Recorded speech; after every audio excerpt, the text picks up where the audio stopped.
السلام علیکم، کیسے ہیں آپ سب؟ کوئی انسان سارا سال کسی دوسرے کا اتنا نقصان نہیں کرتا جتنا خود اپنے آپ کا کرتا ہے۔ سارا سال اپنے معدے، جگر، آنتوں، دل و دماغ کو ایسے امتحان میں ڈالے رکھتا ہے کہ نہ جانے انہوں نے کیا قصور کیا۔ مرچ مسالے، چٹپٹے اور چکنائی سے بھرپور کھانے کھا کھا کر جسم میں ٹاکسکس بہت بڑھ جاتے ہیں جو تیزابیت، بلڈ پریشر، شوگر کو بے قابو کرتے ہیں۔ لیکن پھر آتا ہے رمضان کا برکتوں والا مہینہ، جس میں روزہ رکھ کر ہمارا جسم بہت زبردست تبدیلی لاتا ہے۔ روزہ رکھنے سے ہمارے جسم میں کیا تبدیلی آتی ہے، آئیے دیکھتے ہیں۔ پہلے 2 روزے، پہلے ہی دن بلڈ شوگر لیول گرتا ہے، یعنی خون سے چینی کے مضر اثرات کا درجہ کم ہو جاتا ہے، دھڑکن سست ہو جاتی ہے اور بلڈ پریشر کم ہو جاتا ہے۔ ہمارے اعصاب جمع شدہ چربی کو اپنے سے آزاد کر دیتے ہیں، جس کی وجہ سے جسمانی کمزوری کا احساس اجاگر ہوتا ہے، تھوڑی بہت کمزوری محسوس ہوتی ہے۔ اس زہریلے مادوں کی صفائی کے پہلے مرحلے میں تو ہلکا سر درد ہوتا ہے، تھوڑے بہت چکر بھی آتے ہیں، منہ بدبودار ہوتا ہے اور زبان پر مواد جمع ہوتا ہے۔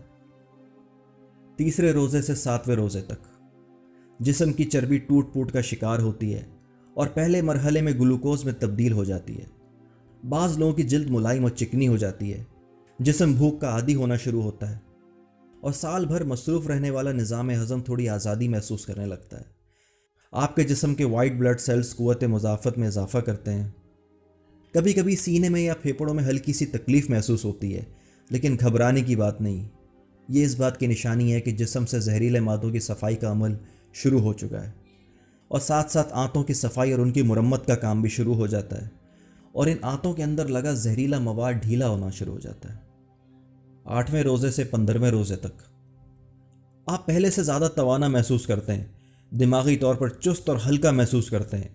ہو سکتا ہے پرانی چوٹ اور زخم محسوس ہونا شروع ہو جائے، اس لیے اب آپ کا جسم اپنے دفاع کے لیے پہلے سے زیادہ فعال اور مضبوط ہو چکا ہوتا ہے۔ جسم اپنے مردہ یا کینسر شدہ سیل کو کھانا شروع کر دیتا ہے، جیسے عام حالات میں کیمو تھراپی کے ساتھ مارنے کی کوشش کی جاتی ہے۔ 16ویں روزے سے 30ویں روزے تک اب ہمارا آدھا رمضان کا مہینہ گزر چکا ہے۔ جسم میں ٹوٹ پوٹ کے ساتھ جو ریپیئرنگ ہونی تھی وہ ہو چکی ہے۔ جسم پوری طرح بھوک پیاس برداشت کرنے کا عادی ہو چکا ہے۔ آپ خود کو چست، چاق و چوبند محسوس کرنے لگتے ہیں۔ ان دنوں آپ کی زبان بالکل صاف اور سرخی مائل ہو جاتی ہے، سانس میں بھی تازگی آ جاتی ہے۔ جسم کے سارے زہریلے مادوں کا خاتمہ ہو چکا ہوتا ہے، نظام ہاضمہ کی مرمت ہو چکی ہوتی ہے اور معدہ بھرپور کام کرنے لگتا ہے۔ جسم کے فالتو چربی اور فاسد مادوں کا اخراج ہو چکا ہوتا ہے اور آدمی کو اپنا وزن کم محسوس ہونے لگتا ہے۔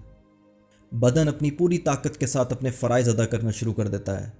20ویں روزے کے بعد دماغ اور یادداشت تیز ہو جاتے ہیں، توجہ اور سوچ کو مرکوز کرنے کی صلاحیت بڑھ جاتی ہے، انسان کی میموری بہت شارپ ہو جاتی ہے۔ ان دنوں اگر کوئی کتاب پڑھی جائے تو پڑھے ہوئے الفاظ تیزی سے دماغ میں محفوظ ہو جاتے ہیں۔ یہی وجہ ہے کہ رمضان المبارک میں قرآن پاک پڑھنے کا زور بہت زیادہ دیا جاتا ہے، تاکہ اللہ تعالیٰ کے بتائے ہوئے احکامات انسان سارا سال یاد رکھ سکے۔ پھر بلا شبہ ہمارا بدن اور روح دونوں تیسرے عشرے کی برکات کو بھرپور انداز سے ادا کرنے کے قابل ہو جاتے ہیں۔ یہ تو ہوا دنیاوی فائدہ، جو بے شک اللہ نے ہماری ہی بھلائی کے لیے ہم پر فرض کیا، مگر دیکھیے رحمت الہی کا انداز کریمانہ کہ اس کے احکام ماننے سے دنیا کے ساتھ ساتھ ہماری آخرت بھی سنوارنے کا بہترین بندوبست کر دیا۔ سبحان اللہ و بحمدہ۔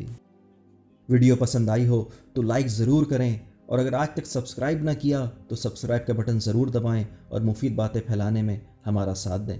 بقیہ گفتگو کسی اور موضوع پر